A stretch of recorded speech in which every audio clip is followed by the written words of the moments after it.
Okay, we're 11:45. Last chance for any uh, quick concerns before we begin. Okay, and we are going to go pretty fast today. There's a lot of material to cover. This is actually hopefully going to be a really useful meeting to everyone that's able to attend. We have an all-star lineup of guest presenters that are going to be talking about some important information and hopefully answering any questions that you have. Um, Let's see, starting with the agenda here, we'll talk about grant updates and questions just very briefly at first. Then we have Aubrey Myers. Oh, sorry. Oh, yeah, that's right. Aubrey Myers at noon will be joining us to talk about our foster care youth and some of the concerns and the direction that we're headed with foster care youth right now. We'll talk about Check and Connect mentoring and how we can proceed. We have Ann Jones and Amanda. We'll be talking to about that as our resident Check and Connect pros. Naté will join us and talk about some special ed concerns during this time. We will throw in a quick 5-minute break after a little more than an hour here if you need to grab a quick. So we have all the leadership from JJS will join us for a quick discussion and some question and answers. And then we'll have hopefully a little time for overall question and answers. All right, so talking money, YIC appropriation, everything's official now. Last year we had 25,222,500.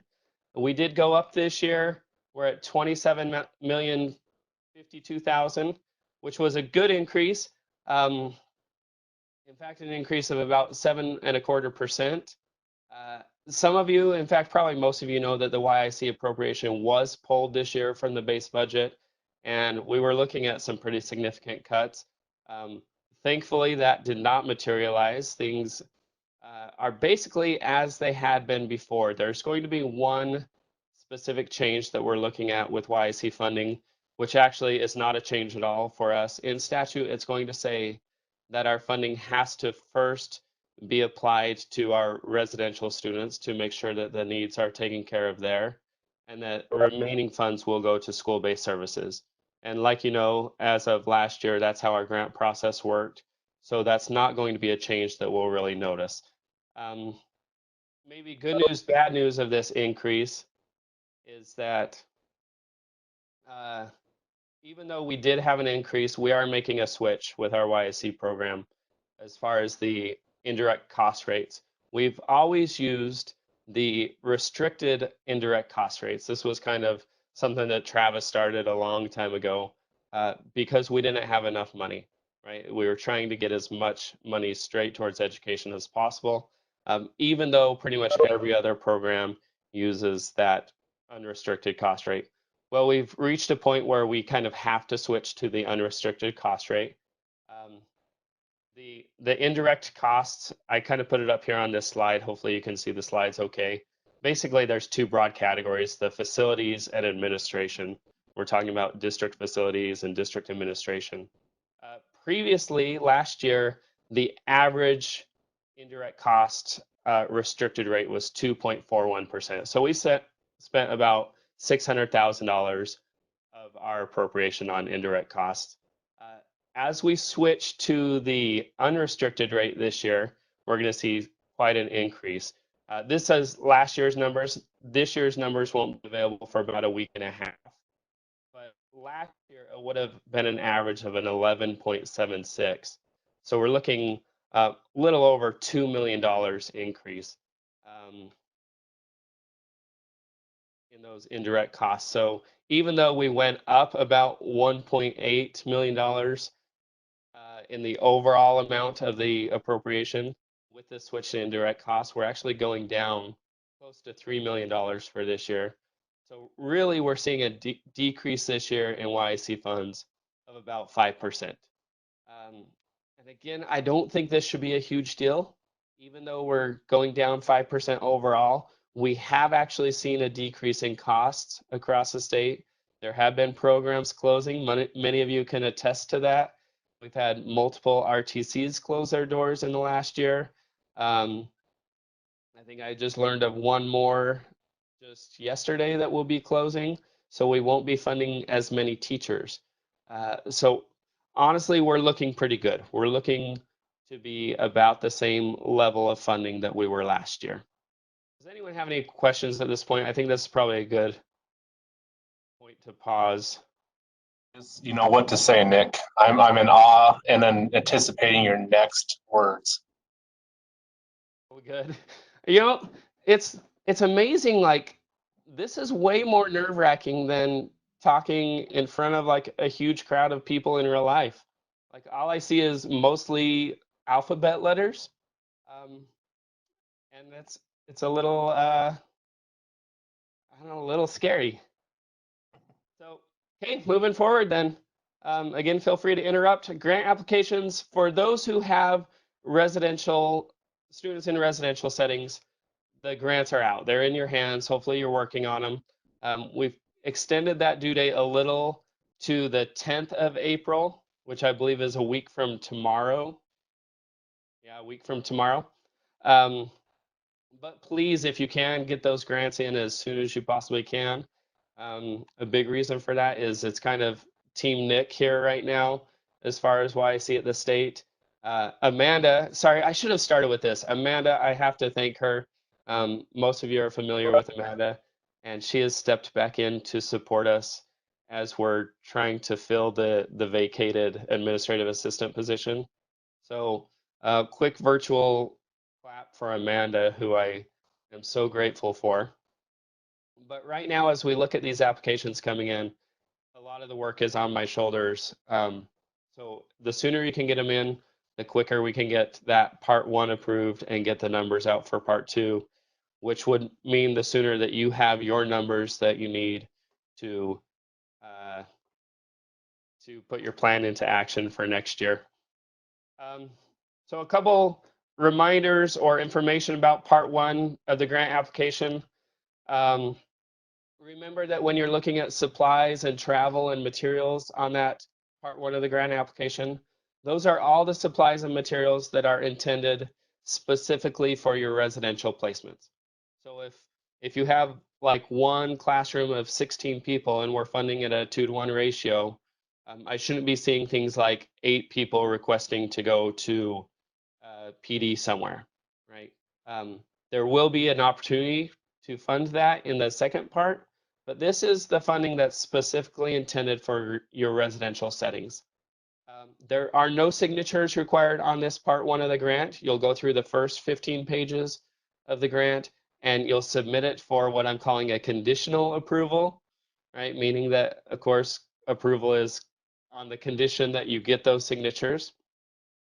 This way, you'll only have to reach out for signatures a single time, which this year I think is even more important than ever because it's so hard to get in touch with real humans, which hopefully to alleviate that both this year and in the future, we've put digital signature blocks on the grant, and digital signatures are perfectly acceptable for all members of your local interagency council.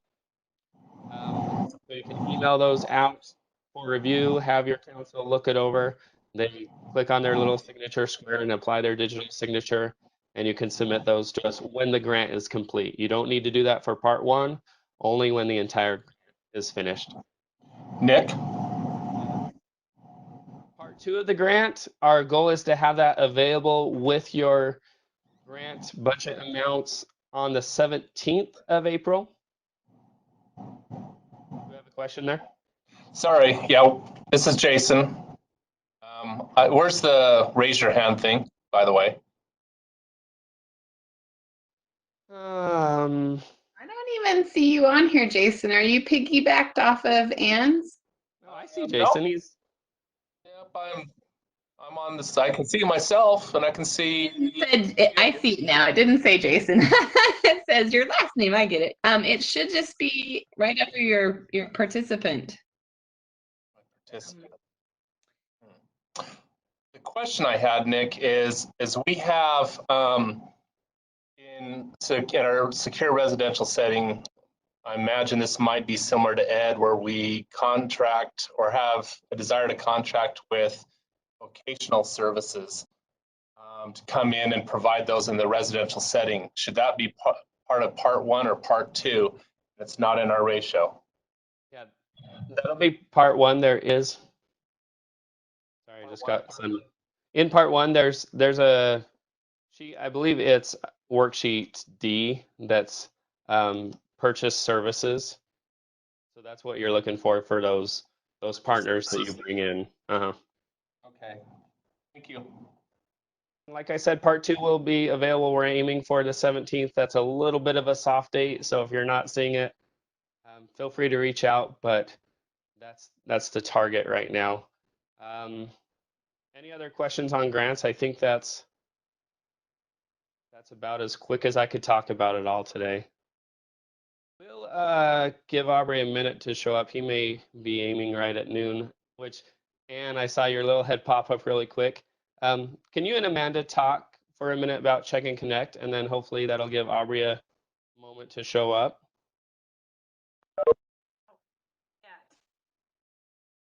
Amanda, you want to start out and I'll pipe in? Amanda, muted. Thank you, Anne. What would I do without you? Hard to know. Luckily, Anne and her mentors put together a list of what they're doing with some distance mentoring options and some key points when you're talking with foster families and caseworkers. And then I added to that the project-aware information on mental health during social distancing and some other resources for the mentors. So I will go ahead and send this list out. Oh, there we go. Now it's being shown. So we will send these handouts out to all of you after the fact, but this is just some of what Granite's doing now. Do you want to take over for a minute there, Anne? Sure, that'd be great. Yeah, but when all this started, Jason asked us to come up with a distance mentoring plan. So we put together what, Amanda, you want to go back one slide to the distance mentoring options? Sorry. There we go. So these are some of the things that our mentors in our district have been doing. And earlier today, I had a staff meeting with all of our mentors. And the one thing that we all agree on is right now, mentoring is more needed than it probably has ever been. We have students that, because of this distancing thing, they're unable to make contact with their biological parents. They're not having any family visits, any of that. So their anxiety level is off the charts right now. So these are some things that we are doing that seem to be really helping with the students that we're working with. The first one is that we do an initial check on all the students. So when this all happened, we called their foster proctor homes to make sure that they were aware of what was going on, how they can access online learning, if they have access to all the technology that they need. We're also contacting caseworkers so that they have the information about what is going on here. When the caseworkers work with all the different districts, it is somewhat different between district to district. So we're trying to keep them updated on what's happening here. We're doing follow-up visits. We're trying to check in at least twice a week or as needed with the foster families, the caseworkers. And with the students, we're trying to make contact with them. In most cases, we're trying to make a contact every day. When I asked the mentors today in our meeting, what is the most important thing that they feel like they're doing right now, it is making that daily contact. For many of these students, this is a completely different way for them to be learning, and they already have struggles in school. So with a mentor there, checking in and making sure that if they do have barriers, that we are taking care of that. I've asked the mentors to give out their office phone numbers to all of their students, and then they're forwarding their office phones to their cell phones so that the students won't have access to their cell numbers, but the students can call them directly as they have issues. We're using Google Hangouts, Microsoft Teams, Zoom, whatever we can to make contact face-to-face with the kids as often as we can. The next section is we're making sure that all the students have the equipment that they need. A lot of our foster families don't have internet access. And so there are several companies, Comcast and Xfinity, that are giving free internet access for the time being. So the mentors are helping the families get that set up. We're also making sure that the students have the equipment. In some of our schools, they're running out of equipment, out of the Chromebooks and things. So the mentors are going into the schools, getting whatever they need to make sure that our students do have whatever equipment needs taken care of. The fourth one has on this list has actually become quite a big one, simply because so many of our students are special ed. And if they are special ed, we need to make sure that their IEPs are being met. So we're working really closely with the specialists, the special ed teachers, hearing, speech, all of that, to make sure that the students are receiving what they need. If they aren't busy enough after that, we are encouraging them to do some personal development training. And Amanda has put on here the USBE's MIDAS trainings there. Amanda, anything on that?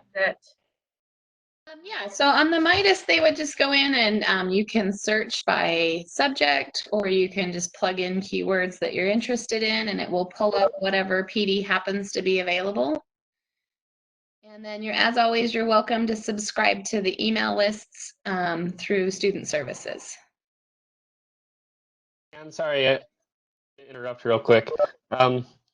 Amanda, while that's up, is that also a good resource for teachers looking to fill a little more time as well? Yes, absolutely. So the Midas system is all the professional development, well, not all, but the majority of the professional development that our agency offers, as well as professional development that individual LEAs offer. And it will limit the registration if it's limited to a specific school or LEA, but otherwise you're welcome to register and attend. There's a lot of online trainings right now that are offered. I know our district's offering many, but there's just good things out there right now. I think with all of the community trying to rally around helping however they can. So I've asked our mentors, told them they can do whatever trainings they want as long as they okay it with Jason and myself before they do it. So there's quite a bit out there to help if during this time, if they do have any extra time. The thing I'm finding though with our mentors is they're actually more busy right now than they have ever been. So our training hours probably aren't as high as I thought they were going to be. As far as accounting goes, we are meeting weekly, and I am trying to provide some training. We had a gang training last time, and next week we're doing a mindfulness training, ways that we can help bring mindfulness to our students and to their families during this time. So we're trying to do weekly remote meetings with the mentors where they're reporting back to me what is working, what they need more support in, and also getting training to them. I feel like at this time, with all that we're asking mentors to do, it's really important that they feel supported. And we're trying to do that through our weekly meetings. So next page, Amanda. Oh, any questions on this or comments before we go on to the next page? And I wanted to say, like looking at all the stuff that you've said and what you've written here, are your mentors able to keep up with this caseload? It actually seems like an increase to their workload, which for those that are serving 30 to 50 kids, daily contact, is that feasible? Are they succeeding? They really are. I think it's really been helpful that they're able to do a lot of this work from home. And so they don't have the travel times and things that they've had in the past. If I were willing to bet each of my mentors has 29 hours, I would be willing to bet that they're putting in more than that, because I know you will all just fall over with shock, but these kids are not getting up at 7 o'clock to start on their schoolwork. And so the mentors are doing a lot of their work in the evenings now too. So I think if I was to total up how many hours the mentors are actually putting in, I would be shocked if it was only 29 hours. But, you know, people generally don't become mentors because they want a paycheck. They do it because they really care about the kids they're serving. So, Nick, absolutely, it's been an increased workload. And I think all of this worry that I had about giving them training options and things has been a little silly at this point, because mostly what they're doing is just taking care of kids. Excellent. Thank you. It looks like Jason had a question. Jason, you're muted. And is There we go. You're gone. okay. Just to continue what Ann and Amanda have said, we talk about trainings for teachers and stuff like that, but we've been able to amass quite a bit of training for a lot of the paras.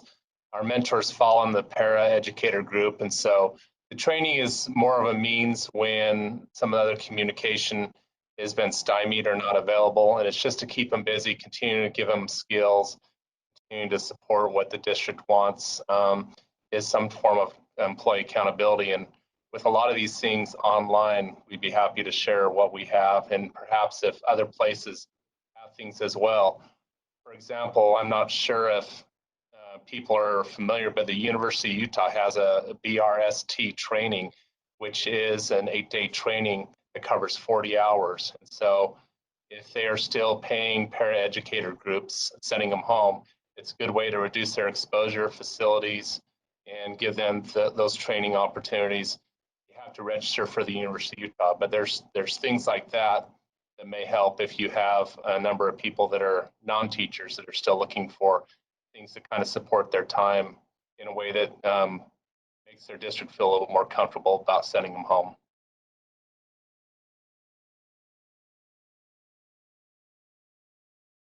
Right. Do you want to the key points in communicating page? Scroll down, Nick. Here we go. Nick that's sharing in. Sorry. You're good. If I give directions to Amanda, it eventually goes to Nick anyway, right?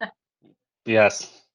When we've been communicating with families, I wanted to give the mentors a little bit of an outline to make sure that we're staying on point with what we're doing, because into too much to do. So when we're communicating with family, these are the key points that we came up with. Refer them to the district or school websites for policy and updates. I just want to make sure we're getting the right information out to our parents, and you guys probably know things change pretty quickly, and so I keep telling them to refer them back to the district websites when they have problems. Again, make sure that they have your office phone number, parents and students, so that they can communicate with you. If you don't know, get back to them in a timely manner, inform them. Somewhere on here, okay, it's down a little bit, sorry. Inform them of equipment, when that can be checked out, how to do that. Also, food issues. We want to have them make sure that parents know that they can still breakfast and lunch for their students and where that would be available to them. And this is a really important one. Don't give an answer to a question if you're not sure. Refer them back to their home school or find the question and get back to them. But make sure we're getting out correct information to our students and to their families. Make sure that they have the direct contact numbers for their schools. And then the last one is give them community crisis resources. One thing we're really noticing with our kids is that so many of their needs they don't feel like are being met right now. So if they're not getting food, it's going to be really hard to talk to them about a math assignment. So we want to make sure that basic needs are being met, and a lot of those are coming through community resources. So we're really encouraging our mentors to become familiar with what some of the community resources are for the areas in which they serve, and to push those out to the family. Amanda, do you want to take over here and talk about some of these resources that you are pushing out? Sure. So I've hyperlinked all of those. I hope you can tell with the blue and the underline. For the USBE YIC page, Nick's got resources posted for probably more so teachers. So it might be the mentor directory that's useful at this time if mentors need to talk between LEAs. And then Project Aware is one of the new grants. I think it was last year's legislation, but it's about mental health. And so that's another resource for students as well as the mentors. And the social distancing handout's the third one that's merged on page 3. And then the USBE suicide prevention resources, there are all kinds of toolkits for educators, prevention, postvention. There are links to chats such as Safe UT, crisis numbers, all kinds of amazing information.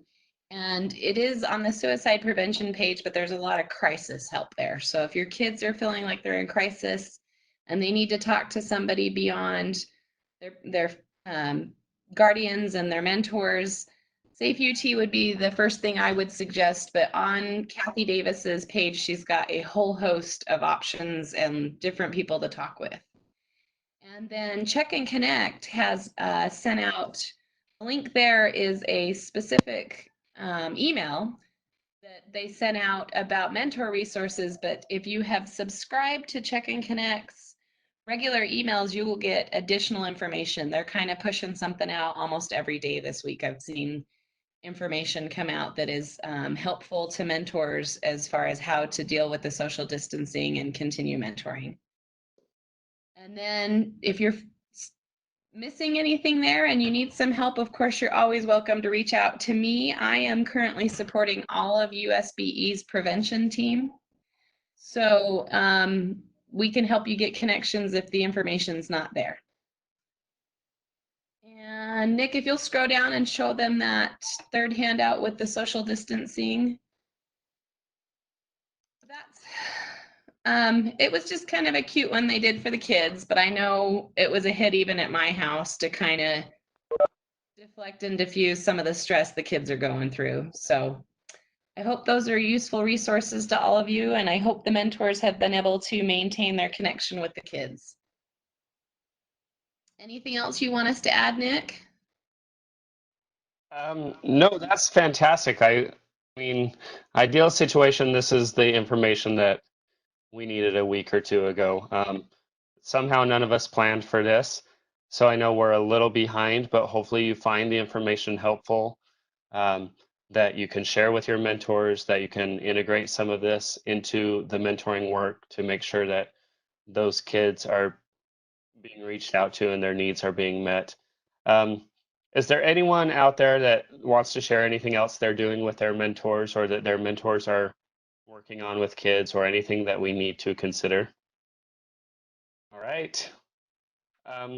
So one thing before we move forward, I was reminded as we were working on some stuff in the background here that I did not recognize that we also have Tanya Albernaz from previously of Department of Human Services from Child and Family Services is now at the state board, and she actually is helping quite a bit in some of my YIC duties. So if Tanya reaches out to you, her forehead just popped up there. If you search through your video, Tanya, do you want to say hi real quick? Hi, everyone.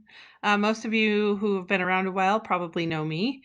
I was the foster care program administrator at DCFS, and that's now, Aubrey has now taken on that role.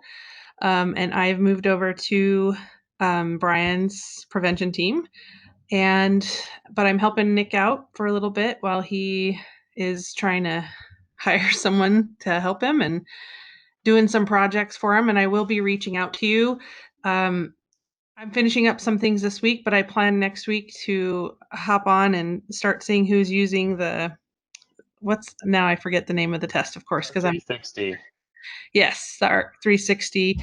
I'll be looking into that and probably contacting you by email to connect with you to see if you have any questions about that test, or if we can provide you with any kind of assistance, and just to get a feel for how your program's using it.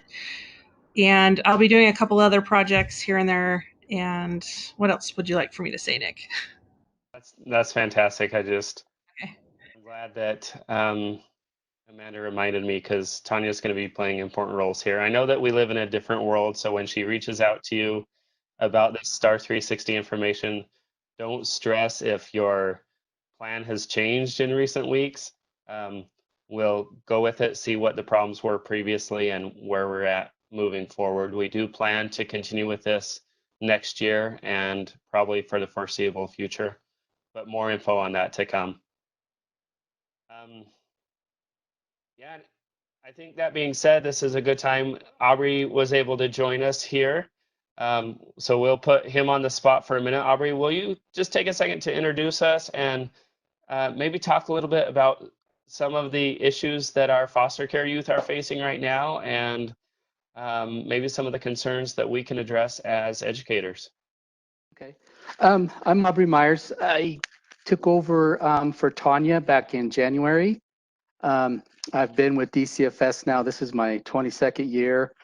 The majority of my career has been in adoptions and as a clinical consultant for Northern Region DCFS. And now I'm up at State Hospital and I cover adoptions, TAL, education, and other clinical needs for the new OQD QRTP processes, which is just how we manage kids at the highest levels of care and with the most needs. And currently right now with the COVID-19, I've been almost all of my time being spent on, we're developing a guide and directing our foster families and our TAL kids on what we can do to help them and support them. The biggest one is with the kids being out of school is laptops and access to internet and things so kids can do educational things online. We're really trying to support some of our older kids in college who may be losing college housing due to some of them shutting down. Luckily, that's not been a big issue for us. Most of the kids at the college level, the dorms are staying open. They're also having access to use their food cards, so we haven't had to do too much in that area, but we're keeping our eye on them. We're also trying to support kids that are getting ready to emancipate because they'll be 21 in the next 3 to 4 months. So we're trying to find ways that, because we, by law, we can't keep them anymore because they're 21, but we're trying to find a way to support them and set them up for assistance once they go to court and emancipate so that they have something to fall back. We're helping them build a plan, make connections, access to healthcare, mental health care, all those kinds of things. So we're doing a lot of concentration in those areas. And another big thing is how do we keep kids connected to their families in this crisis with, social isolation, those kinds of things. So we're really trying to work ways that we can ensure kids continue to meet with their families and have visits in the safest way possible. So that's where the majority of my time's been spent. Really, in terms of the educational side of things, I'm not as versed in that as I'd like to be. This hit, and then a lot of things took a backseat to how do we prepare and have everybody ready to go and direct regions and workers and administration on what to do with their families, workers, because we're trying to decide, what happens if workers start to get sick or families start to get sick, where do kids go? So there's issues around shelters and the ability to take kids and keep them even if they're sick. So a lot of our time's been spent trying to stabilize things. Hopefully we've got a lot of that in place and things are looking good so far, but it really does come down to what happens next. Any specific questions or?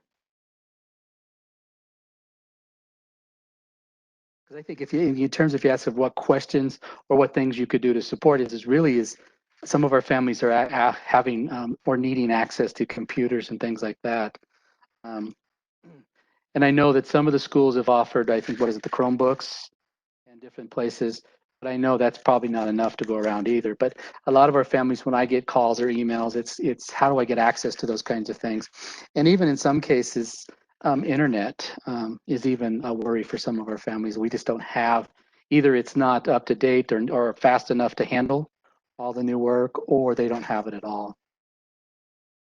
And I could this is probably outside of this, but a lot of them, the worries about the controls, because some of our kids have issue with internet access. And so controls and things like that for our families to have. Any questions or anything? Or I did have a quick question I've been thinking about. Thank you for that information, first of all. Like Ann talked about, these issues, essential that the Check and Connect mentors are reaching out and making those connections. And if you don't have mentors assigned to kids, then we need to get someone making those connections specifically with these high-risk kids. My question is, I'm hearing, and this could be one of those things that's just an internet meme, but I'm hearing that like domestic violence is up something like 30% right now. If that's accurate. That is true. That is accurate. Sorry, I was working with Corby. That is absolutely true. Yes, it is. Well, yeah, I could, in my own home, I could see that there's truth to that. Not that there's domestic violence in here, but there's temptation. But that being said, what's the outlook like? Are we seeing increased numbers in foster youth right now, or are we projecting increased numbers in the near future? Is there any connection? We're projecting it'll go up. Intake has been low. We're trying to work with the governor's office to say, hey, look, we're still open. We're still doing our jobs. Please, if you have to report child abuse, please still do. Don't stop. But domestic violence is up, and we suspect, especially if kids do get back into school before the end of the school year, that we could have a pretty good increase.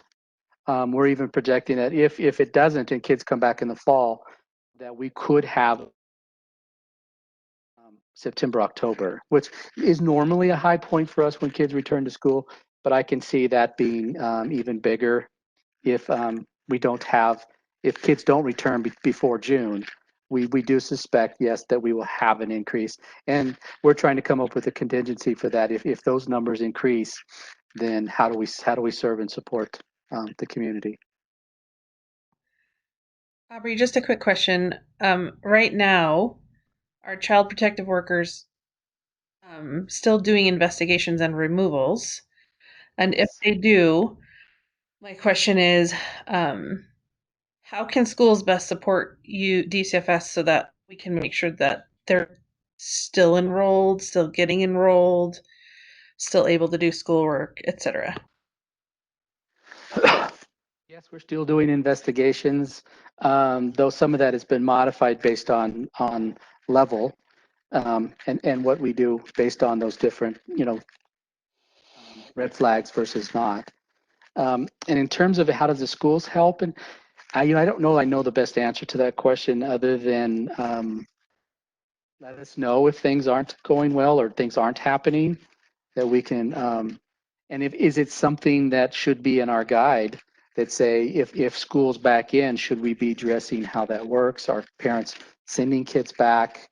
Or do we have follow through, those kinds of things? So it may be something, if necessary, we put in our, because we're trying to also develop guides on what happens when things settle and we start getting back to normal. What things should we be paying attention to?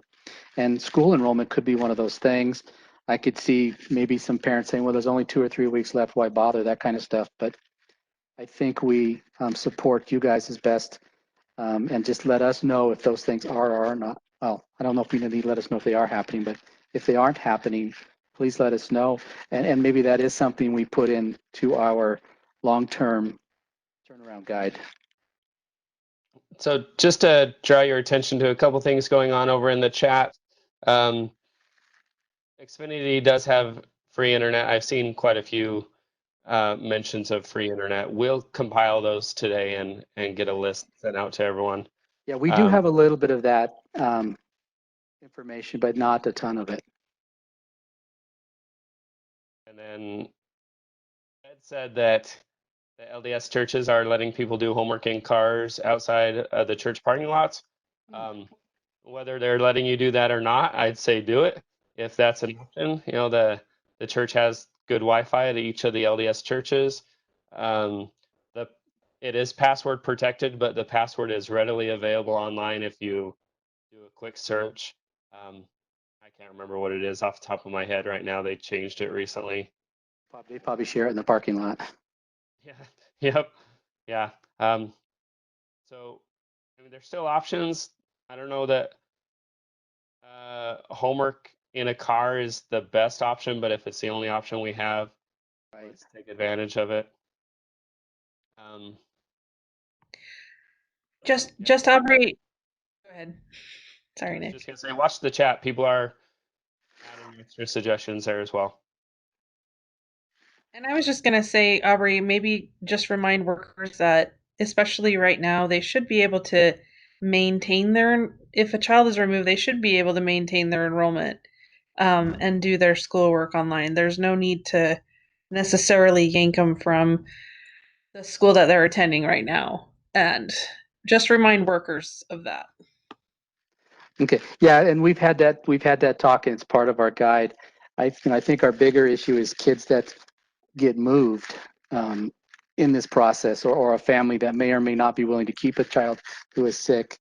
So I think some of our concern is, what do we do with those kids down? You know, what happens to them educational wise, that kind of stuff. Right.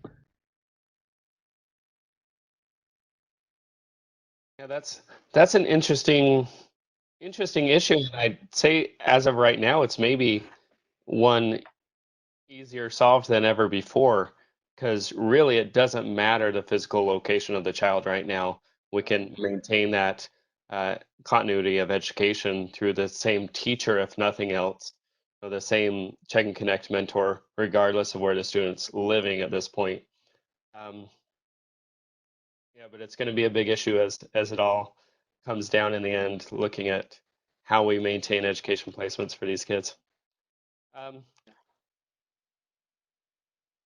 right, we'll give you all one last chance to shout out questions to Aubrey. I appreciate you being here.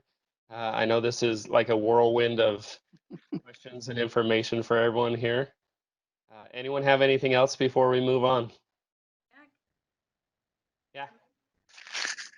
I just wanted to point out that if we do move a student at this point, the new school doesn't really have enough background on that kid to know what types of information to give them, what types of schoolwork.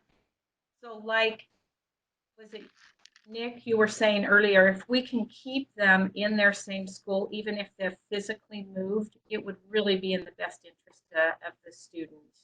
Yeah, and they have, if the online access can stay with them until such time school comes back in and they can get a physical location.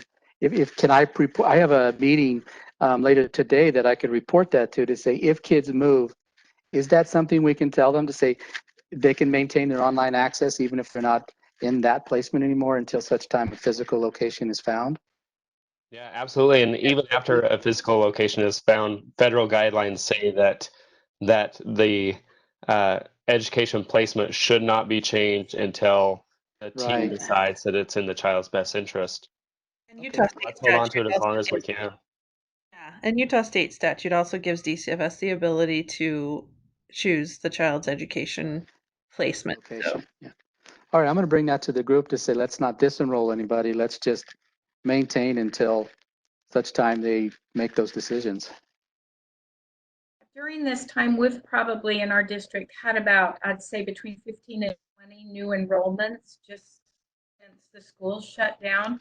And it really is difficult, especially if they are a special ed student, to be able to get the IEP, get the teacher to get them at work. And that's really been one of the biggest hurdles that we've been dealing with students that are coming in. How do we get them their educational needs met when we aren't familiar at all with the student? Okay. Anything else before we move on to Naté? Naté, are you here and ready? I just popped up a question. This is Wendy. Yeah, go ahead, Wendy. I wrote it in the comment thing. Some caseworkers have already moved kids and are asking for me to meet them. And then I've been saying, shouldn't they stay in their schools? They've already taken it out, and wondering if they should go back and connect with what they're familiar. Yeah, my argument would be to maintain that placement as long as possible. Even if there's been a brief disruption, make that connection, reconnect that kid to where they were. Especially in this time of so much change. Yeah, and Blake mentioned that foster parents often are opposed to maintaining the education placement, and that's a hurdle definitely for the future that we need to work on.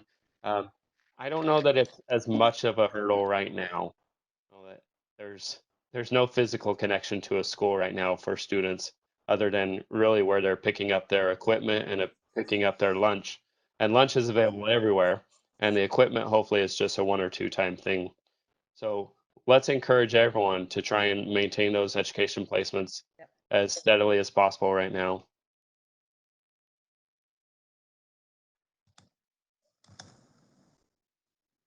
Okay, we'll move on to Naté quickly. Oh, I just saw I'm here. So this is Naté Dearden. She is the coordinator for our group for the Student and Family Rights group, and she's also a expert in special ed law and rules and enforcement and guidance and all that stuff, right, Naté? Yeah, no, I'm not an expert, but that's what I do. So, Okay, and I will share your slides here, and you can proceed. perfect. I wanted to chime in earlier, but I didn't because I figured I'd get a chance to talk now. In terms of some online trainings, Amanda was talking about Midas. There's an option, and I'm putting it in the chat box.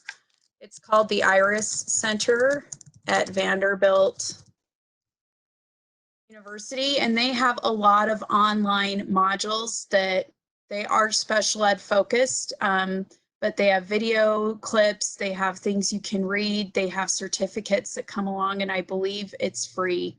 And so that's just another kind of online PD option if you guys are looking for good resources. Those have been around for years, and they're pretty high quality in terms of what I've seen for special ed.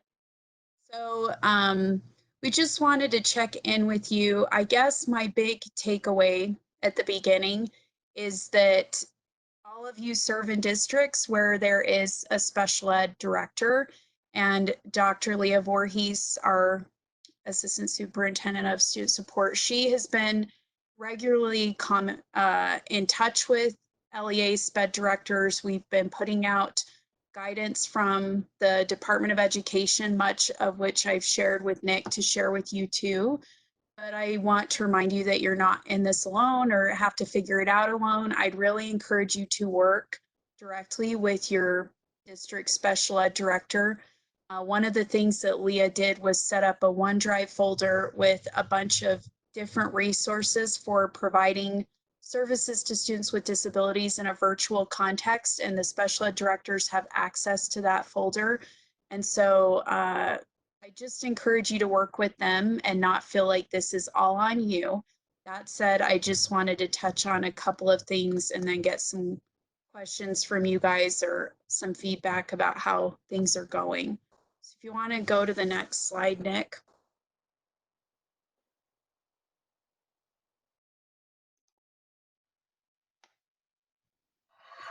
I was like, I can't see it. So I think the big thing, at least in Utah, is although our buildings are closed, as you guys know, we are not closed. We are on closure. We are on dismissal, as Superintendent Dixon puts it. And so that is an important distinction from some other states who have completely shut down schools and are not providing school-based services. Purposes under the Individuals with Disabilities Education Act, we are still in school days. And so what that means is that we need to be providing FAPE to students or free appropriate public education. As you can imagine, and as you probably have seen, there's a lot of national discussion among special ed attorneys and the Department of Education's Office for Special Education Programs. about what this is looking like and what we're going to do when it's all over. I know there's a lot of anxiety and angst because we're not, in many instances, able to provide the full extent of what a student's IEP may have said at the beginning of the school year or what it's typically looked like. And so I wanted to give just a few pointers. When we look at Supreme, there was a big case a couple years ago called Andrew. Just reiterated, what is our standard that we have to provide as school districts? And basically, it's an IEP that's reasonably calculated to enable a child to make progress appropriate in light of the child's circumstances. And then I have some wording down below, but I think a big part of this is the reasonable piece. And that's what some national attorneys are saying right now, and this phrase, in light of the child's circumstances. We are clearly dealing with circumstances that are very different than ones that we've ever dealt with before. And so because of this standard, it is our sense that judges or hearing officers or complaint investigators would really take into account the context and whether you acted reasonably. And so I think a big takeaway from this is don't get caught up in the anxieties of, you look at this last sentence, not whether the court regards it as ideal. We're not expected to provide ideal right now. What we're expected to do is provide something that is reasonable, that enables the child to make progress in light of their circumstances. And I'm going to talk a little bit at the end about like what we do if we're not even able to meet that, because we're going to get there. So next slide, Nick, please. So we sent out some guidance from the Office for Special Ed Programs under the Department of Ed, and there's different things flying around, and I don't necessarily expect you to read them because you've got a lot going on. Essentially what they are saying is we still need to follow the IDEA. If we're providing services to all kids, we still need to be providing FAPE. And even the guidance that they've put out, they've been really careful to have, you know, the disclaimers that like, this isn't official legal guidance, or you still just need to follow the IDEA. And so just a couple of pitfalls to avoid as we're in this critical time is, first, just making sure that we don't have any blanket or even any individual policies about not serving kids with disabilities.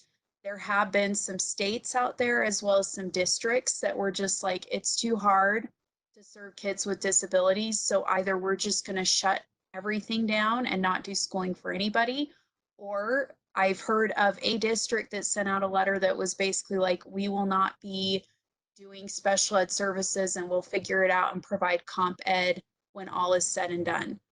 That's not a good position to take, especially based on guidance the Department of Ed put out last week. They first put out something on like the 12th of March. And then last week they put out additional guidance saying it's come to our attention that some states have just completely shut down because they're concerned about challenges serving students with disabilities. And they made the point like it's still completely possible to serve students with disabilities in a variety of ways. And our big concern is that all kids are getting education as much as we can during this time. And so and then when you look at like a blanket, like we won't serve any kids in our district or we'll take care of it later, you're running into potential Office for Civil Rights concerns because you're discriminating on the basis of a student's disability as a district. So the key thing here is all our districts are serving right now. So students need to be receiving FAPE. That takes us to our next line down, which has to do with documentation. So I think one of the key things I've taken away from what I've read and heard from national experts is it's key, as it always is, but especially now, to kind of just keep track with data about where kids are at. At the end of all of this, we are going to have to look back and see what type of makeup or compensatory type services will need to be provided. And if there's no data to show where the student was throughout this process and whether or not they made progress, it's going to be a harder discussion or analysis to determine what a student would be entitled to.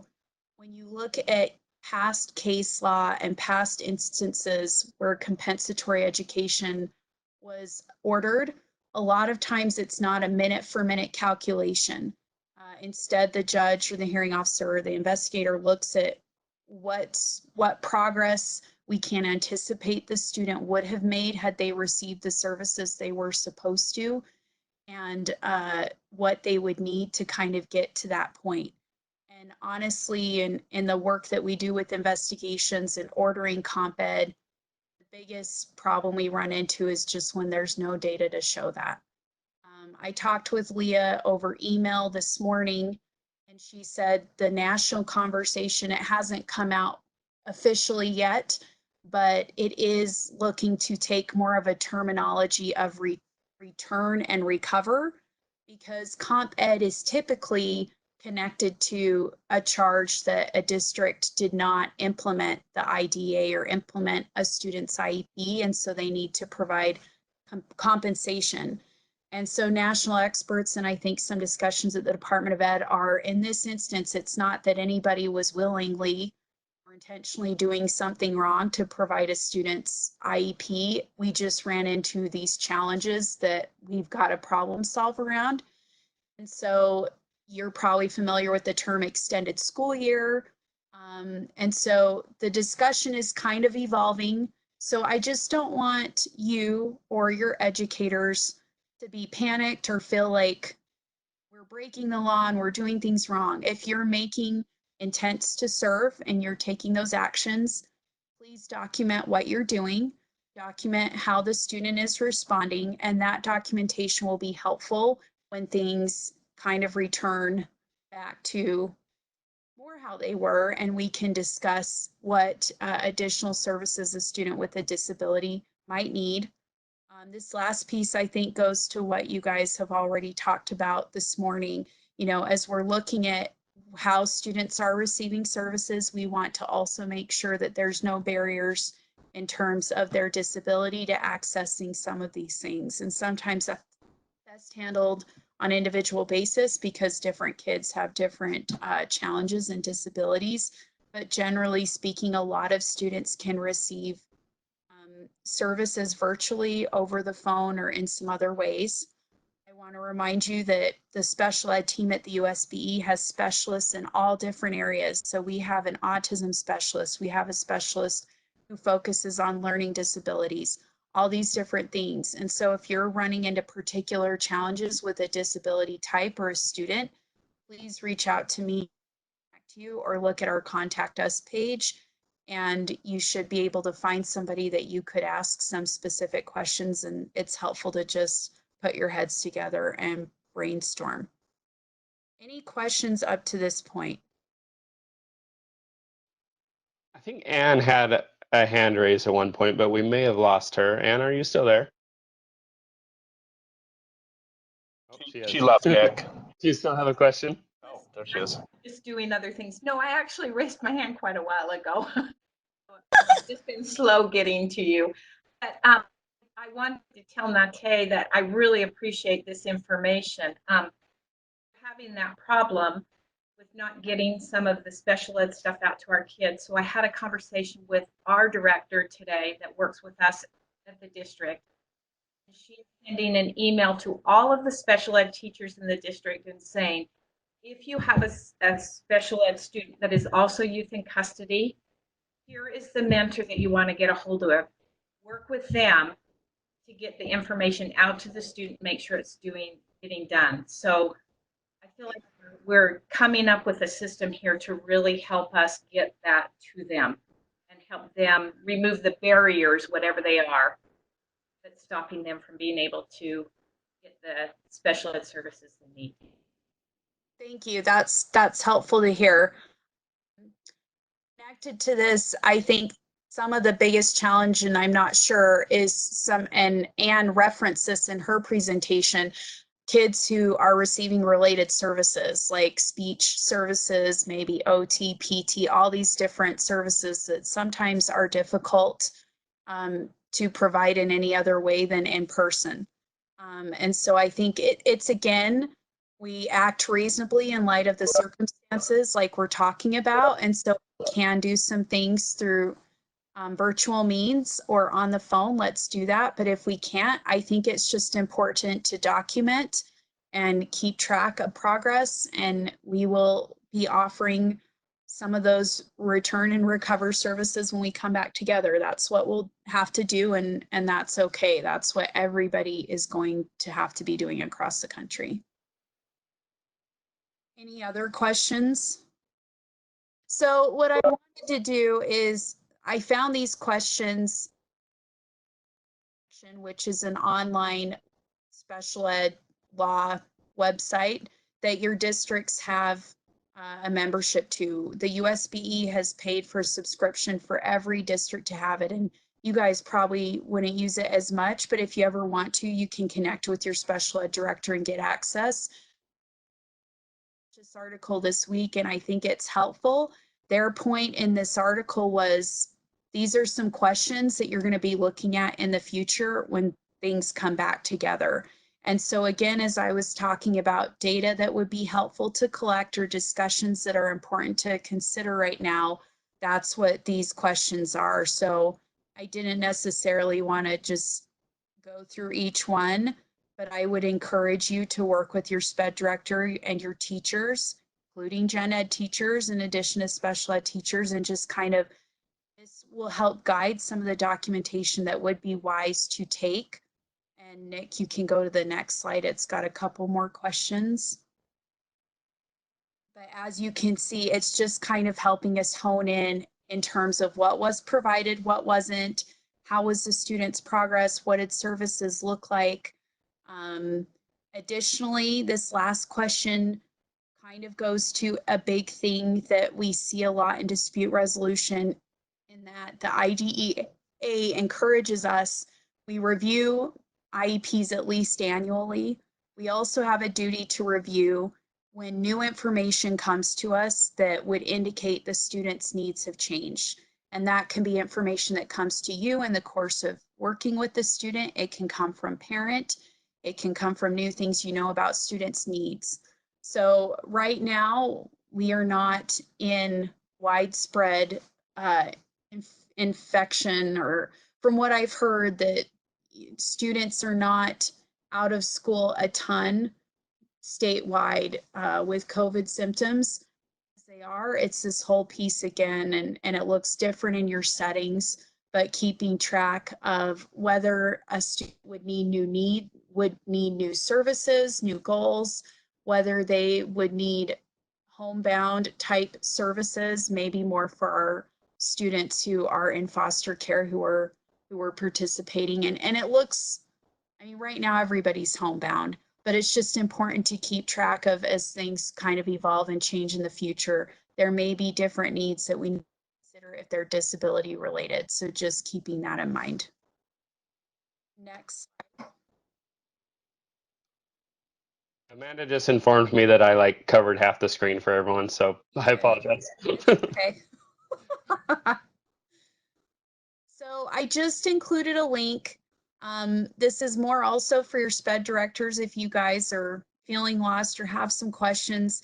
The Department of Ed kind of put everything together here. So there's also stuff about privacy. There's stuff connected to that with FERPA, with the Office for Civil Rights. And then if you go to the next slide, Nick, I just wanted to remind folks that the USBE has a similar resource site. And I touch on that particularly because when all of this kind of was evolving, a lot of privacy questions popped up, and I am not a privacy expert. I know more than some because it comes to me a lot, but we have a student data privacy team at the USBE led by our Chief Privacy Officer, Dr. Whitney Phillips, and she did a Q&A that is available at this link. So again, maybe not as pertinent for kids and secure settings, but a lot of parents have reached out with questions about you know, what if my kid's in an online classroom and I'm in the room? Or teachers have asked, what if I'm working and my spouse is in the room? I mean, we're all working from home for the most part. So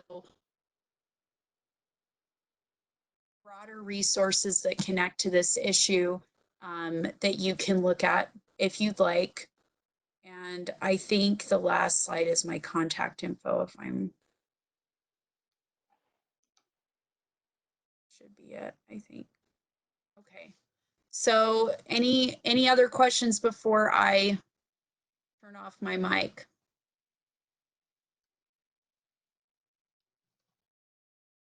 Okay. Sorry, was somebody going to talk?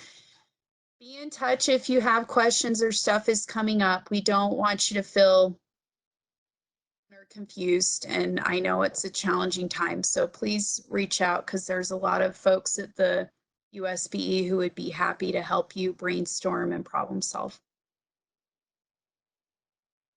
And by at USB, she means in a room in their basement, just waiting to help people. That's right, Nick. All right. I know I'm really summarizing and missing a lot of big points, but when it comes to our students who are in special ed, which is a good chunk of our students, be reasonable, I think, is just fantastic. In other words, I think do your best. And you know, I'm sure you've all been on social media a lot more lately than in previous times. That the best that you can do is pretty amazing. We're gonna take just like a quick 2-minute break here, so everyone can grab a drink or wash their hands or whatever is necessary. And then it looks like Brett from Department of Juvenile or Division of Juvenile Justice Services has joined us here with some of his team. So we'll go 2 minutes and then we will come back and meet with them. One more quick thing before we do break though. If your program does not have any juvenile justice involved placements, any residential placements, then you're welcome to drop off at this point. However, you're also welcome to stay. We have about an hour of material left. So 2 minutes and we'll be right back at it. All right. I think that's a long enough break. We have Brett. Brett, it looks like a good portion of your crew is here. Do you want to take a second and introduce everyone, and we'll turn the time over to you? Absolutely. You hear me okay? That's good. Okay, thank you. So I think I think we have most of our, quite a few of our folks. Nate Winters, my deputy director, he's on a separate call with Department of Health. But April Graham, our program director over our community placements, is on. I believe Donovan Bergstrom is on. He's our program director over our detention. Kyle, I believe Kyle Gowdy is on. He is our clinical director. And then I know Mike Bukovich, he is our program director over all of our correctional settings. He is also on. I know he is driving. And there I might have a few others, but. I'm going to unmute the folks who are on the phone and see if we can get your staff there. Okay. So. It sounds like, so what, I didn't hear what you said just a minute ago. It just unmuted the folks who were on their phone because I don't think they can do that. So your staff who was driving should be able to. All right. Mike, I don't want you to do a lot while you're driving, but if you could mute your phone until you are talking, we're getting a lot of feedback now. There we go. That's a little better. Okay, so thank you. So kind of a high level. So first off, the best news is we do not have any active COVID cases at all in our facilities or with our staff. We've had our fair share of precautionary steps we've had to take across the state in different situations and settings. everything ranging from, kids coming into a shelter type placement where we had to, essentially follow some of our infectious disease protocols to ensure, until we knew how to better fill on some symptoms, things like that. We had a kid brought into detention yesterday that was an ICJ, runaway from New York. And so those are automatic kind of quarantine orders right now. So we've definitely had our share of that. I know Donovan's been busy with that all morning. And so, it's a very fluid situation from that perspective. But I can say that we have been very fortunate, like I said, with no actual cases. And also, I think from day one, we really quickly pulled the trigger on some really tight kind of screening protocols, of what we were doing as far as screening entrance into our facilities, the questions we were asking, temperatures we were taking.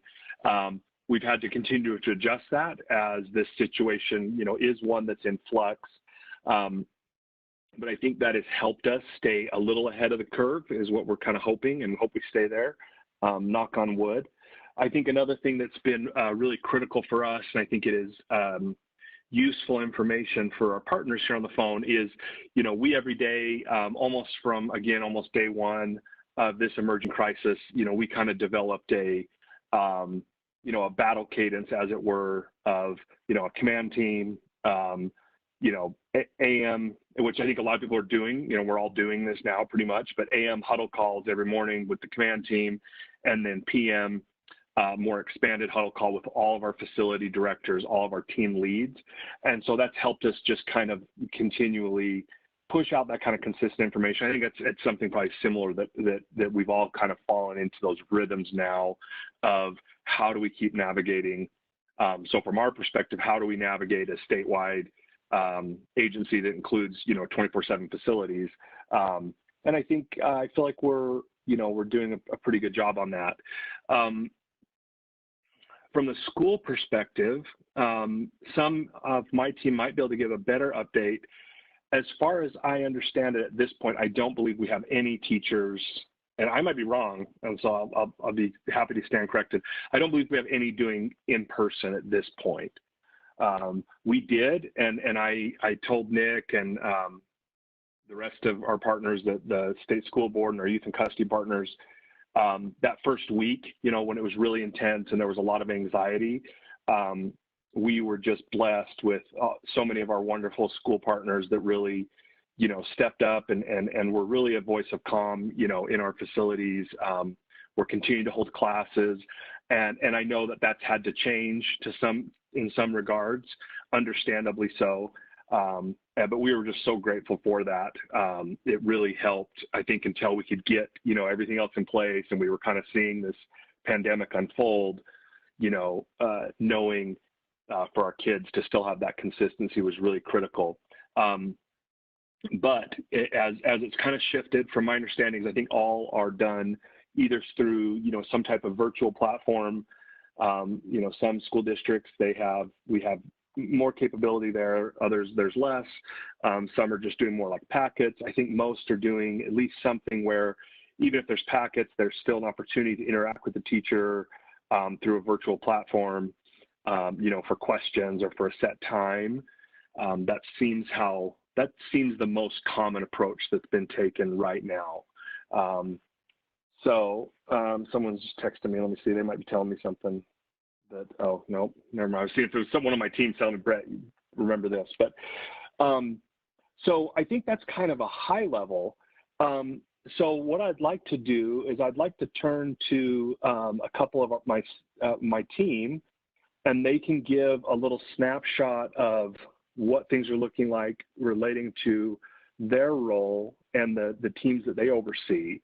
And so I'll start with April. So April, she's over all of our community programs, so she can talk a little bit about what the department and division response is with our providers, how that looks, how community supervision is looking, how it's different right now, and how they are navigating that.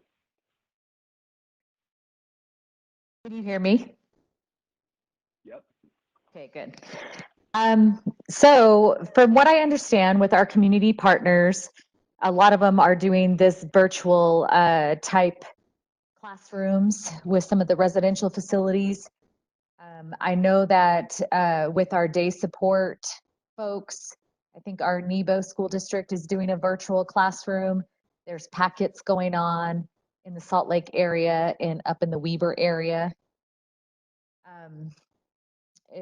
And as far as the department goes, is we have been trying to figure out ways to help support our private providers if there is an outbreak in any of those facilities, and how we can help support with either staffing or other means necessary so that provider can stay afloat.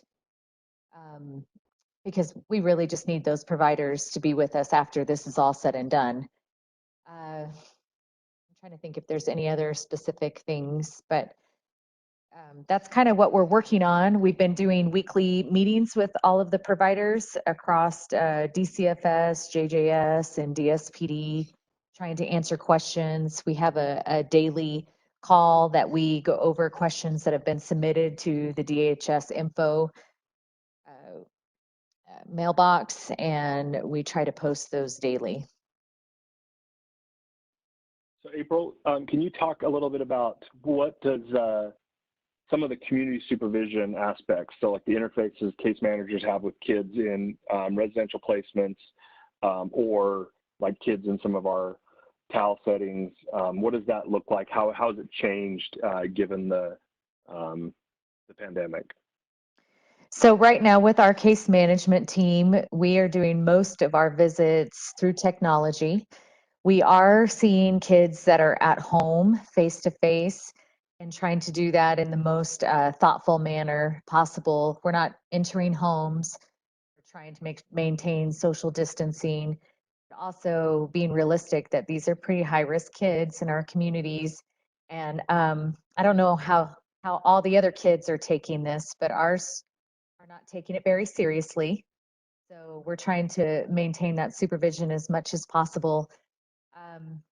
With programs that have more supervision, we're doing that all through technology. We're maintaining our child and family team meetings. Those are still happening monthly. The courts have changed quite a bit. They're doing most of theirs through virtual means as well, or paper reviews, which is electronic document reviews. Thank you, April. Let's go to Donovan. Are you on the line? Yes, I'm here, Brett. So can you share a little bit about how things are changing relative to detention?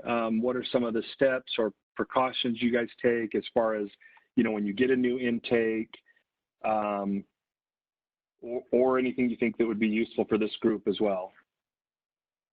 Sure. So I want to just highlight a few of our intake procedures that we've started at our detention facilities.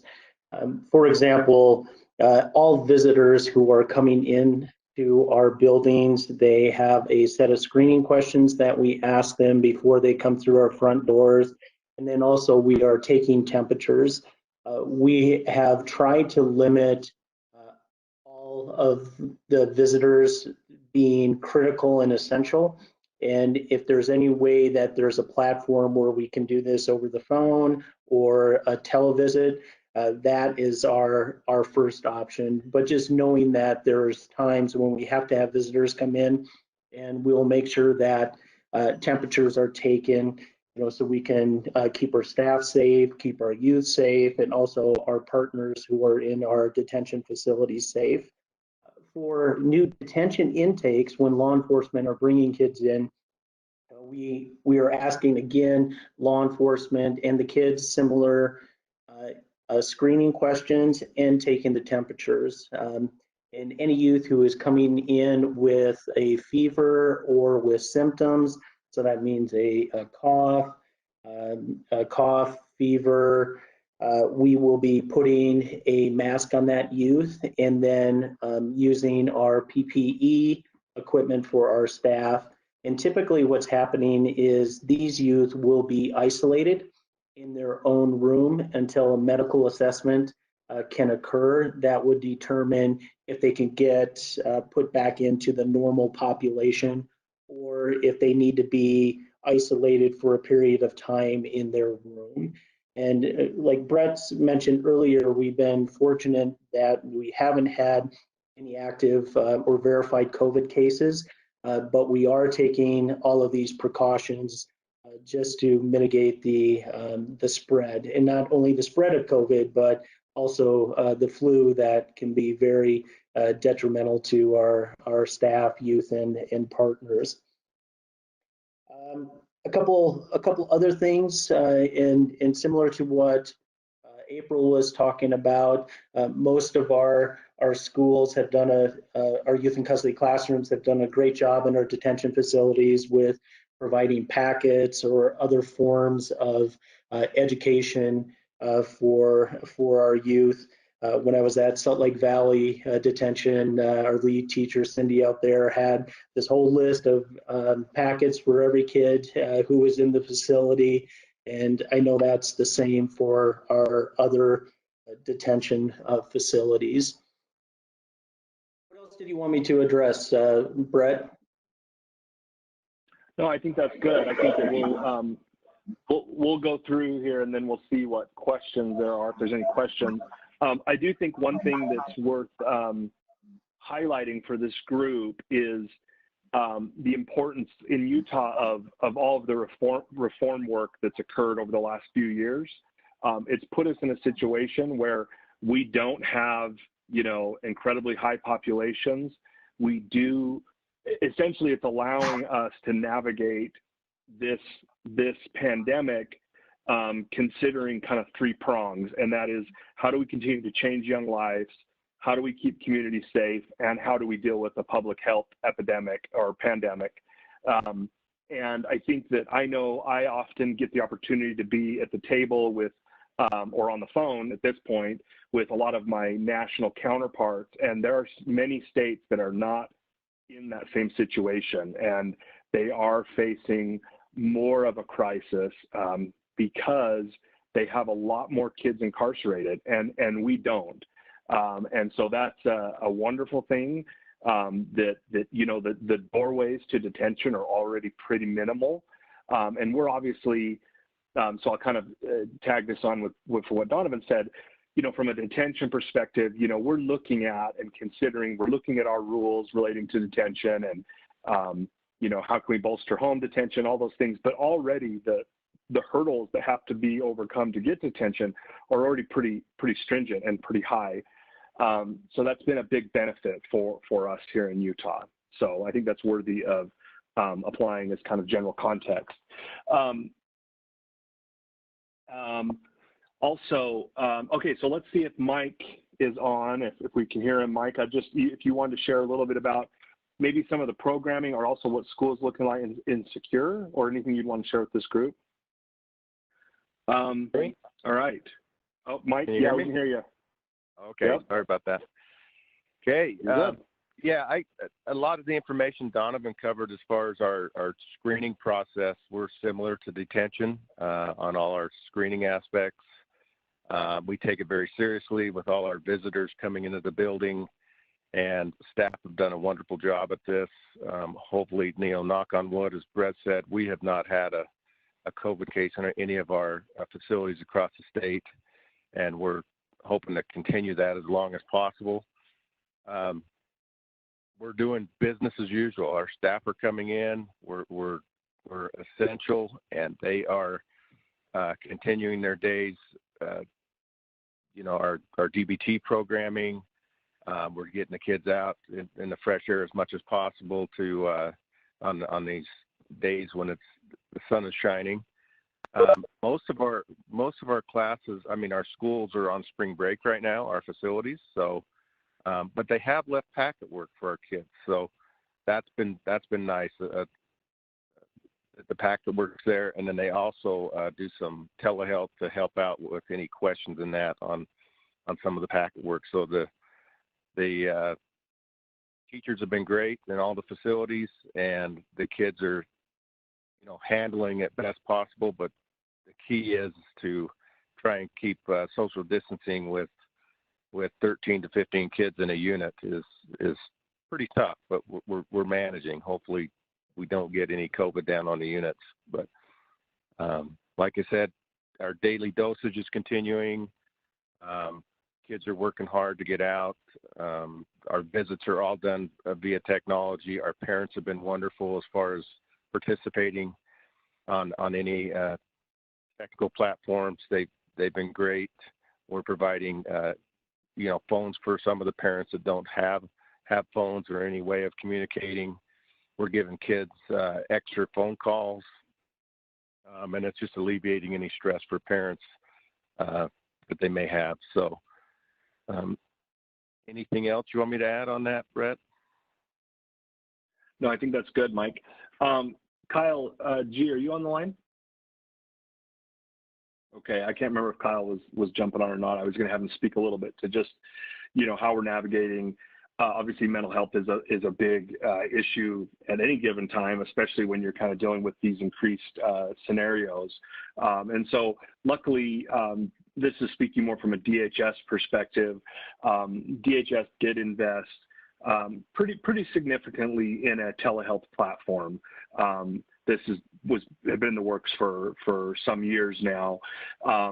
So now we've certainly seen some of the gaps that we have in that, but we did have already a HIPAA compliant telehealth platform that we'd invested in.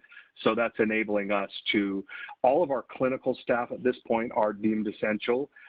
So they're still coming in, but being able to work with, we use a lot of contracted providers for a lot of our assessments and other clinical work that can be conducted and offered through that telehealth platform at this point.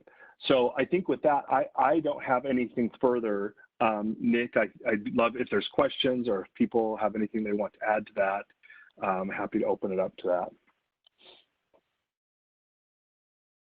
All right, we'll open it up. Let's try just shouting out your questions, and we'll see how that works. If we're talking over each other, we'll go to raising hands or something more civil. But who has the first question? All right, I think it's me then. Let's see. I think it was Donovan was talking about guidelines in the detention facilities. As far as prevention guidelines and if there is an outbreak. I'm wondering, April, maybe you can answer this. Are there guidelines being provided to the community providers of how they're operating, how they're maintaining preventative measures, and what they're going to do in the event of an outbreak at the facility? Yes, well, part of contract, most providers already have some sort of emergency plan in place for these types of things. I think the thing that we're seeing right now, though, is just the lack of equipment that's available to even purchase. Not that people don't have the means to do it, but there's just not available. And we're trying to navigate that piece. With that, if something were to occur, we're gonna. There's been that strong suggestion that they need to get with their local health department to see how to navigate that appropriately as far as how to quarantine and what medical things that they need to do. I know that we are looking at a document that gives guidance to congregate settings or group home settings. And I think we're going to be putting that out in the next week. We've been working with New York on because they're in the midst of it right now. And some of the guidance that they were able to put forth, and some other states like Washington and Oregon. Okay, excellent. April, if you provide guidance documents like that, can you shoot them to me, and I'll filter them down to all the YIC directors as well, just so we kind of have an idea of what to expect as a response? I think I can provide you with a way to register as a provider, so you could receive department updates as they come out. Okay. That'd be fantastic. Okay. Nick, I also just shared, if you go to the DHS website, there's a provider FAQ that's updated. That's the thing that April's on every day, and it's across disciplines in DHS. I just shared the link to that interactive or live provider FAQ doc. Okay, excellent. Thank you. And that's where that guidance would go out as well. This is Travis Cook down in Slate Canyon. How are you? Just a quick question. So the school districts are pretty adept at dealing with the kind of cleaning that's required after something like this. What makes DJJS a little bit more interesting is because you have contracts with different janitorial services. I'm just wondering if there's going to be a benefit, something to put on the agenda down the road of really making sure there are protocols in place, whether it's COVID or the flu or hand, foot, and mouth or some of the other things that are coming through these facilities, that there's a very consistent protocol, if you will, so that, you know, once we are back to full strength, that we know we're back to full strength. Does that make sense? So just something to consider. I know that down here the contract has not been the easiest thing to navigate, but it's something that I think is it's something that schools are going to have to deal with long term, right? This is not a one and done scenario. There's going to be a lot of response to this for a very long time to come. You're going to see nurses becoming frontline to access to public education in ways that they never were before. So I just wanted to kind of plant that seed with you and your team. Yeah, Travis, I really appreciate it. I think that is wise. Now, I think so we have, developed all, it's a long list of cleaning protocols for for all of our APDs that we shared across the board. And I think that the next step based on what you said is you have to push that into our contracts. I would bet, I haven't looked at one of our janitorial contracts. I would bet that most of the items, I mean, we'll have to update it, given, kind of infectious disease protocols. But it's probably super broad but expansive also in our contracts, but that's very different. Just because it's in the contract doesn't mean it's the practice. So I appreciate you planting that seed, and we definitely have that on our radar. All right, guys, this is your opportunity. We have the top of every group of JJS here at our disposal. What questions do we have? While you guys are thinking, I kind of ask a similar question to Aubrey from DCFS. With all these kids at home right now, do we anticipate or are we seeing an increase of students in our youth services programs? So Nick, this is Donovan. We are not seeing a large number of new youth coming into our youth service centers for residential. We are still getting some. A lot of the new placements we're getting are some DCFS foster care disruptions that are being placed there. But, we're getting a few here and there. We recently, in one of our areas, received 4 youth from one family where the caregiver had to be hospitalized, and so we had to have some emergency shelter placements for these youth in a rural area. And I anticipate we will probably be seeing more of that, especially when there is not a good support network for a family and a caregiver has to go to the hospital. So I would be anticipating our youth service centers numbers would be going up a little bit across the state. And I think Brett addressed this for the most part with comments with juvenile justice reform. But is there any efforts to decrease our current numbers, either in secure care or detention or anything?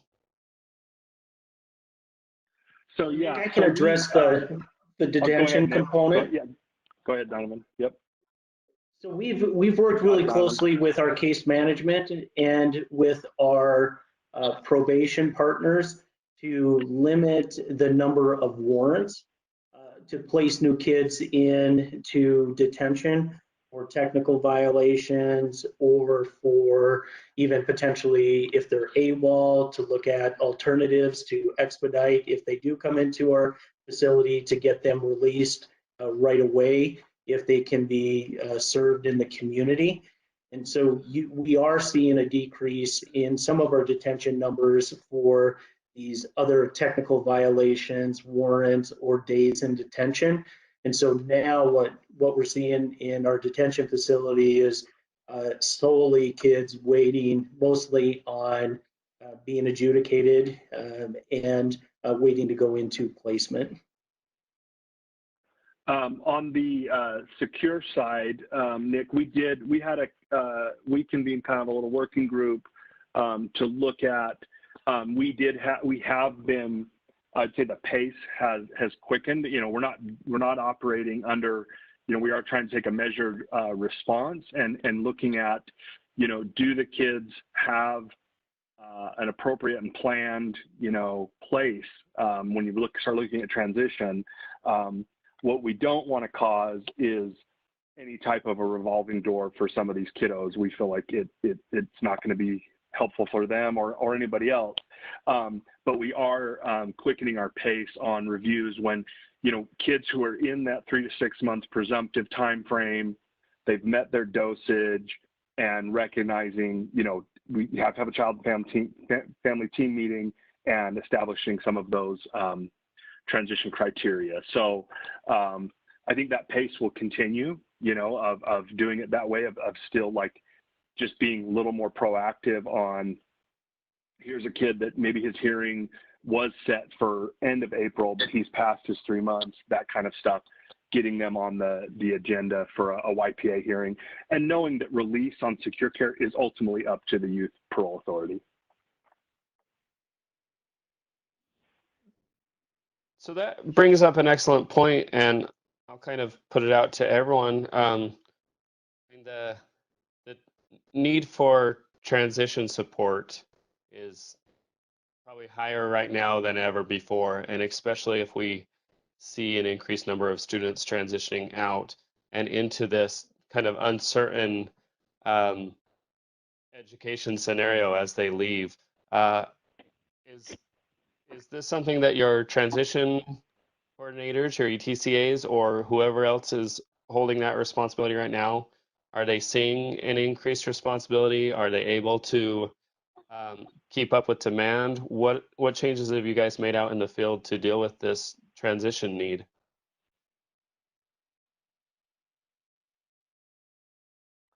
I think April can speak to some of that.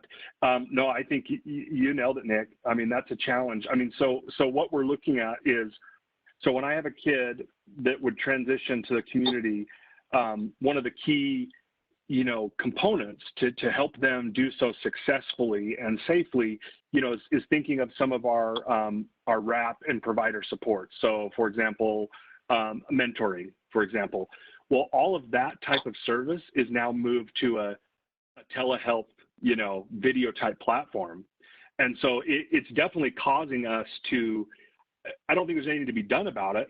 You know, those services exist, but I mean, April can speak for herself, but I know it's one of the things it's causing us to stop and we have to think about it and saying, you know, these supports look different right now until they can have that in-person, you know, face-to-face.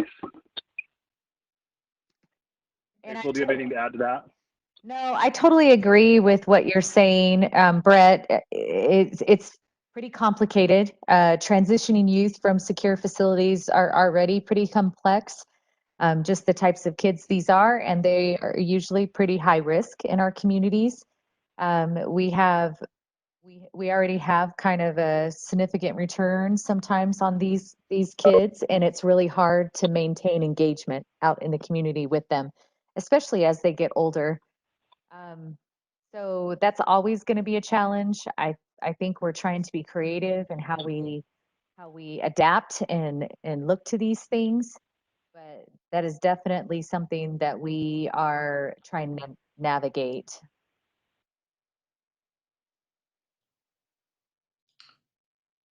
Nick, Brett, just one other thing to maybe put on your radar, since we are experimenting with televisitation right now, outside families, etc. Any thoughts about establishing maybe 1 or 2 visiting rooms per facility with control, having full access to that kind of exchange going forward, just if we were ever to deal with something like this again?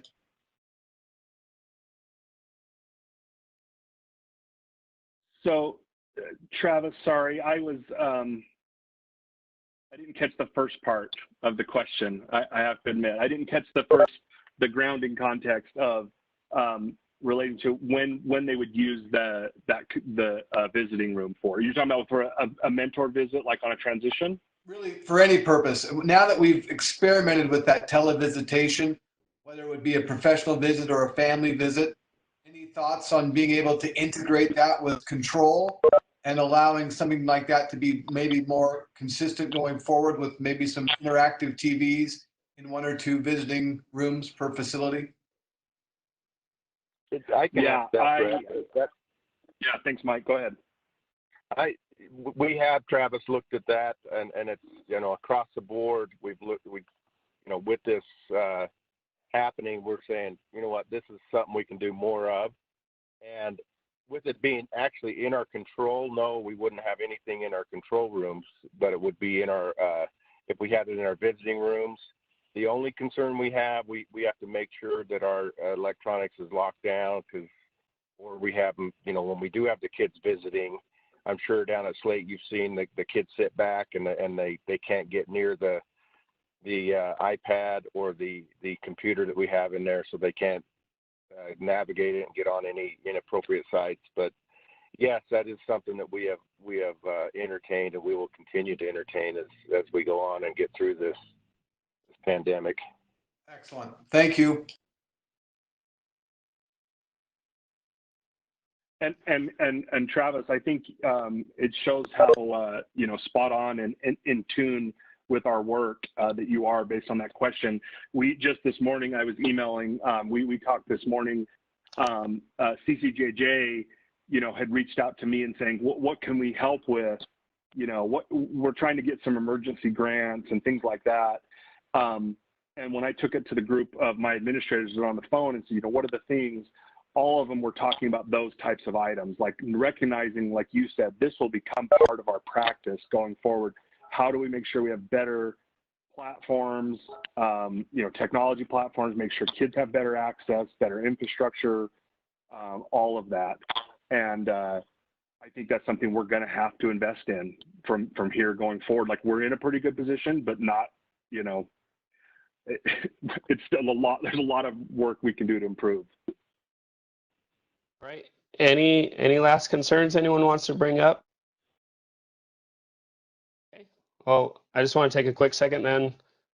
Brett, April, Donovan, Mike, Kyle, if you ever made it, thank you so much for your willingness to be here. Really appreciate having this opportunity to talk with you guys and to hear about the good work that you're doing. We really appreciate everything. I'd just like to thank our education partners, because it's been really awesome to watch all the work around the state and how willing people are to adapt and to help our kids that we're serving. So thank you. And I would echo that. Yeah, I echo it as well for Secure Cares. They've been great. All the staff, the principals, it's been great. Well, excellent. Thank you, everyone. Have maybe just a couple items to wrap up here at the end, and any final questions. So our JJS partners, if you'd like, you're welcome to sign off. If you'd like to stay on, we welcome your continued presence. All right, thank you, Nick. Thanks, Nick.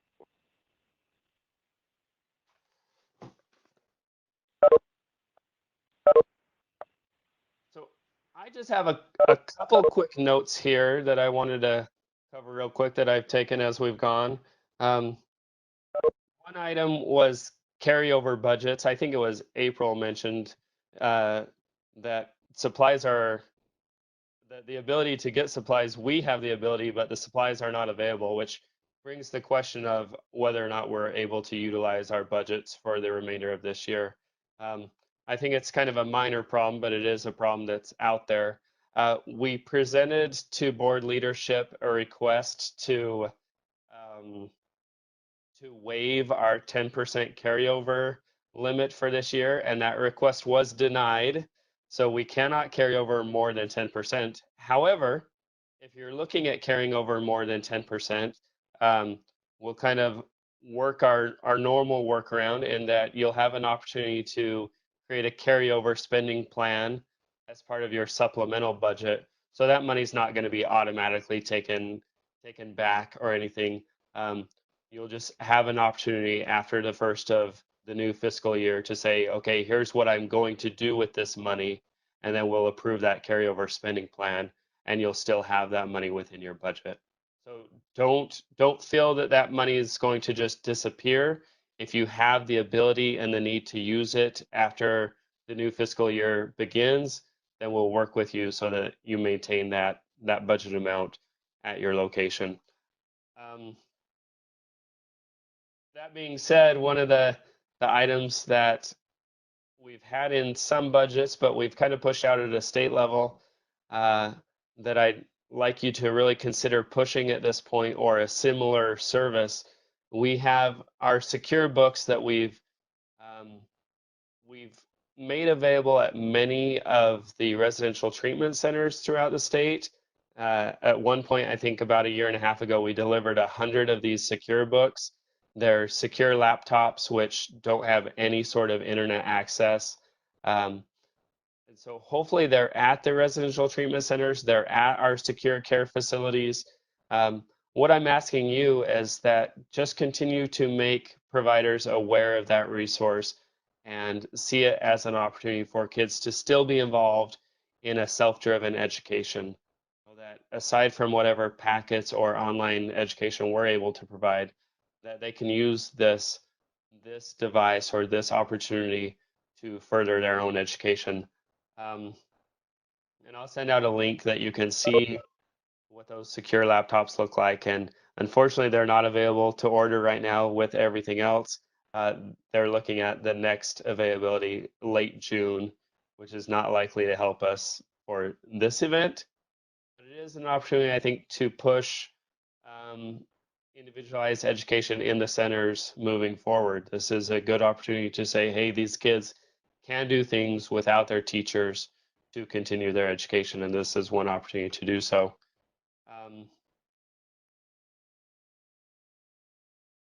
Let's see, the only other thing I was going to mention, I'm sure you're all familiar, I sent out a couple email blasts with pre-created packets from CEAS. Those look like there's been a lot of work put into creating those packets. I'm sure your teachers have a direction that they want to go. Those packets can go out to the facilities without teacher involvement, whether you're on spring break or they just need extra stuff to do. I think that's a great resource. Sorry, reading the chats as I'm talking here. And I think that's all I have. So we have a few minutes for any last questions, comments, or concerns. Maybe looks like we're taking a straw poll on Travis Cook's beard. I have a question, Dick. The secure books that you're talking about, are those the ones that we saw at the meeting in Ogden a few weeks ago? That's the very same. Yes, ma'am. Okay. That was very cool. Yeah, they're fantastic devices. If you're not familiar with them, basically it's a laptop with a copy of the internet on the hard drive, a cultivated copy, so everything on there is gone through. It's about 300 gigabytes worth of information. There is no connective capabilities within the laptop itself. The laptops, they're clear, so they're intended for secure prison population use. So it's really a secure laptop that our kids, I think, could benefit from having access to. Cost is, it's about $500 per laptop. They're actually pretty reasonable for what they are, I would think. Hey, Wendy here. I have a clarifying question. So and this is to everybody, are the secretaries continuing to share transcripts and communicate with each other and so forth? You know, for information on kiddos that we need or that we've been business as usual all year. Is that's continuing? I don't know if that was clarifying. Is anyone seeing a slowdown in ability to communicate district to district, anything like that?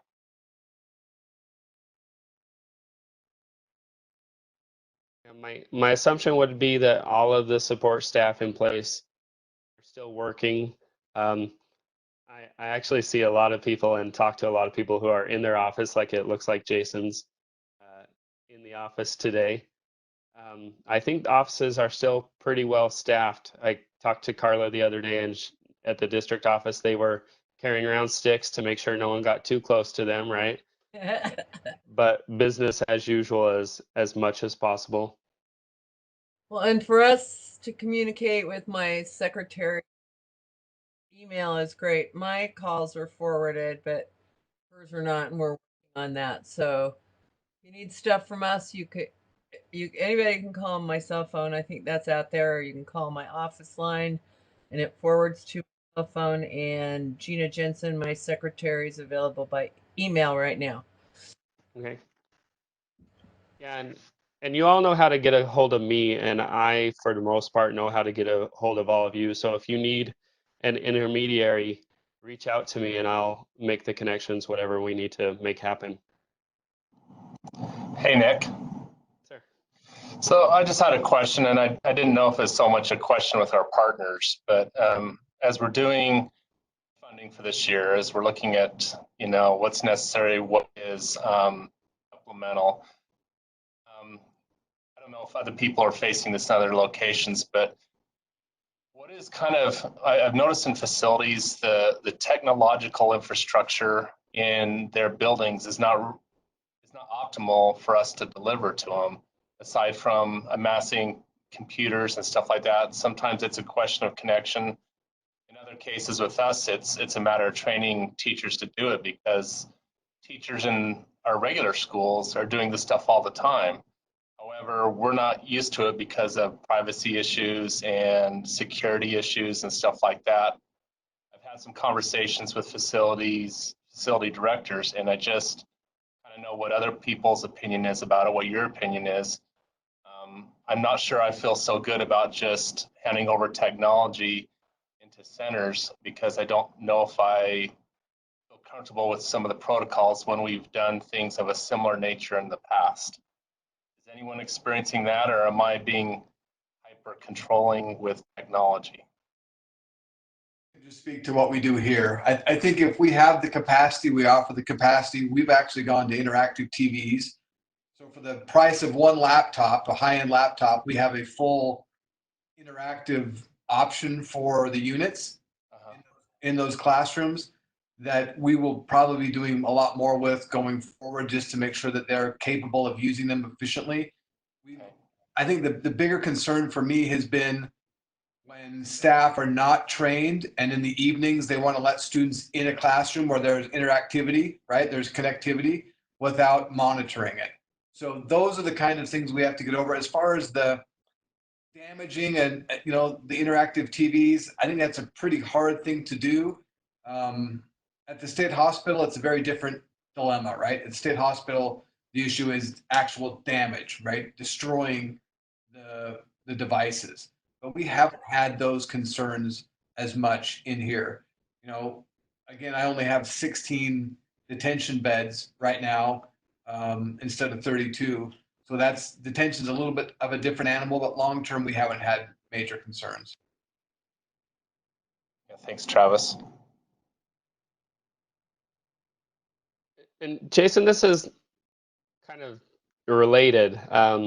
as we increase the indirect cost rate here, you're going to need to be working with your business administrators to try and keep as much money as possible benefiting the YIC students. And one possible approach would be looking at the technology infrastructure, because that may be something that indirect costs can be used for, right? We're talking about, we spent a lot of money at the new Weber Valley Youth Center, creating a technology infrastructure there. It may be possible and potentially beneficial to use some of those extra indirect cost funds for that sort of purpose. Okay, thank you. Okay. Well, I hope everyone found this to be beneficial. This, I think, hopefully went as well as we could have made happen in this current scenario. I appreciate everyone's willingness to be here on the computers. I really appreciate our partners, their willingness to show up today. I kind of wanted to end with some thoughts I've been having about the nature of the emergency that we're facing. You know, we're responding as well as we can, but something to consider. Naté kind of touched on this. This isn't an education emergency, right? This isn't something that came about because we weren't doing what we needed to be doing education-wise. It's definitely a health emergency that we're addressing here, right? And our response to it, no matter what we're doing, it's not distance education, it's not online education, it's education during a health emergency, right? And so, like I was saying, back to what Naté's saying, do the best that you can. We're making some amazing things happen, and I think in the end we're going to see this as a blessing to education, that it's opened up our eyes as to the potential of some of the approaches we can make to really expand our reach with the students that we serve. I really appreciate everyone, the work that you're doing, your patience with each other, your patience with those with whom you work, especially your patience with me. It's a great time and a terrible time to be around. So thank you for being here with me. Like I said, I'll send all of this information as much as we can out, hopefully this afternoon, maybe early tomorrow morning. We'll make the video available. If you missed any portion of the meeting, you can rewatch it. If you just like seeing me babble on and on, then Jason, this is for you. And everything else, just thank you, appreciate you. Stay healthy, wash your hands.